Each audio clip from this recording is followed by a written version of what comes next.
हदगाव मंडळात छत्रपती शिवाजी महाराज समाधान शिबिर उत्साहात।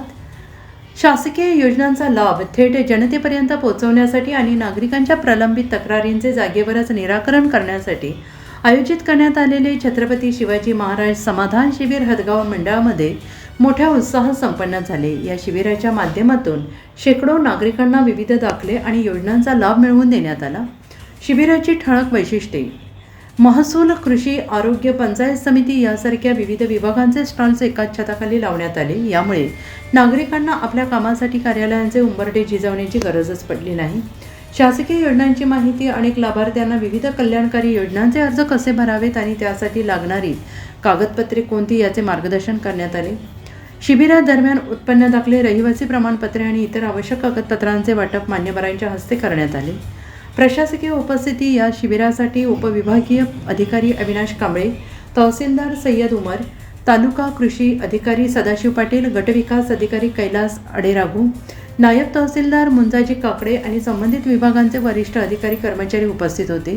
त्यांनी नागरिकांच्या समस्या ऐकून घेऊन त्या सोडवण्याचे निर्देश दिले।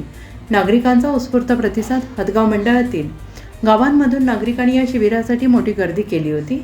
एकाच ठिकाणी सर्व प्रशासकीय विभाग आल्यामुळे आमचा वेळ आणि पैसा दोन्ही वाचले अशी भावना अनेक ग्रामस्थांनी व्यक्त केल्या। प्रशासनाच्या या लोकाभिमुख उपक्रमामुळे दुर्गम भागातील नागरिकांना मोठा दिलासा मिळाला असून उर्वरित पात्र लाभार्थ्यांनी अशा योजनांचा लाभ घ्यावा असे आवाहन प्रशासनातर्फे करण्यात आले।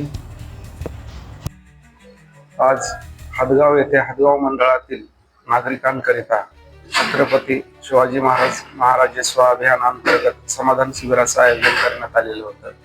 या ठिकाणी वेगवेगळ्या विभागांचे स्टॉल लावण्यात आलेले होते।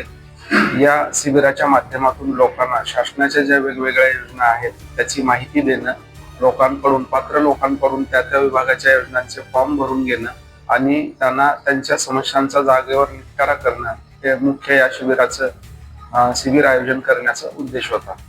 आज आपण हदगाव येथील शिबिरामध्ये वेगवेगळ्या विभागाकडून वेगवेगळ्या योजनांच्या माध्यमातून जवळपास 200 लोकांना लाभ देण्यात आला। आजचं शिबिर हे शेवटचं शिबिर होतं।